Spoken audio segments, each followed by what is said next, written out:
একজন গরিব মুচির হজ না করে কবুল হলো 2 লক্ষ হাজির হজ। কিভাবে সম্ভব? বাগদাদে অলিগলিতে লুকানো এক হৃদয় বিদারক সত্যি কাহিনী, যা বদলে দিয়েছে হজের অর্থ ও অনুভব। স্বপ্নে কি বলেছিলেন মহানবী সাল্লাল্লাহু আলাইহি ওয়াসাল্লাম? বিস্তারিত থাকছে ডেস্ক রিপোর্টে।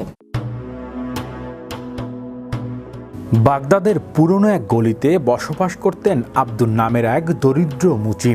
পেশায় জুতা সরাই করতেন, তবে অন্তরে লালন করতেন এক অকল্পনীয় স্বপ্ন।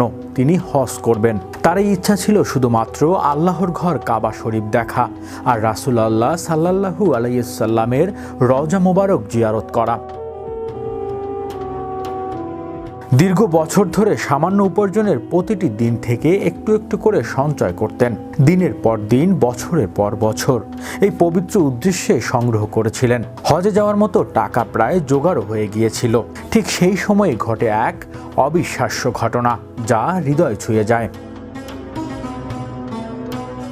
একদিন সকালে যখন তিনি হজের প্রস্তুতি নিচ্ছেন, তার পাশের বাড়িতে কান্নার শব্দ পান।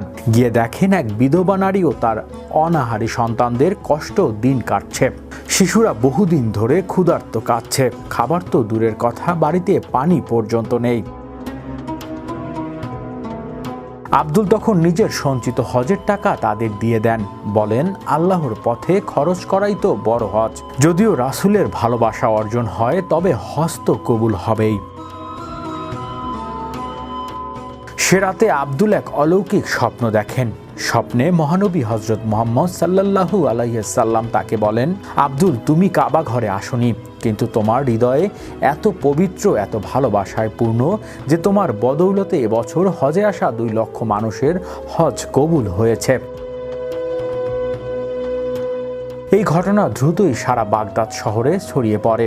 মানুষের চোখে পানি আসে একজন দরিদ্র মুচির নিঃস্বার্থ ভালোবাসা ও আল্লাহর প্রতি দৃঢ় আস্থা কিভাবে এমন অলৌকিক মর্যাদা পেতে পারে, তা ভাবলে গা শিউরে উঠবে।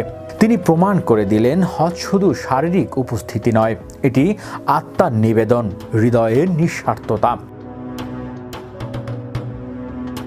আজও ধর্মপ্রাণ মুসলমানেরা আব্দুল মুচির গল্প শুনে অনুপ্রাণিত হন। তিনি হজ করেননি, কিন্তু তার কর্ম ও নিয়ত এমন উচ্চতায় পৌঁছেছিল যা কোটি হাজির মাঝেও বিরল। এই ঘটনাটি কেবল একটি অলৌকিক কাহিনী নয়, এটি একটি চিরন্তন বার্তা। আল্লাহ তাকওয়া ও নিয়তের মূল্য দেন সর্বোপরি।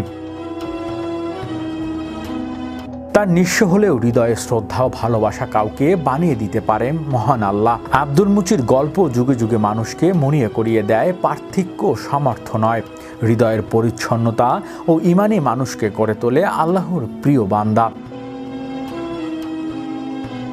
হৃদয় আশিস, বিশ্ব বাংলা 24 নিউজ ডেস্ক।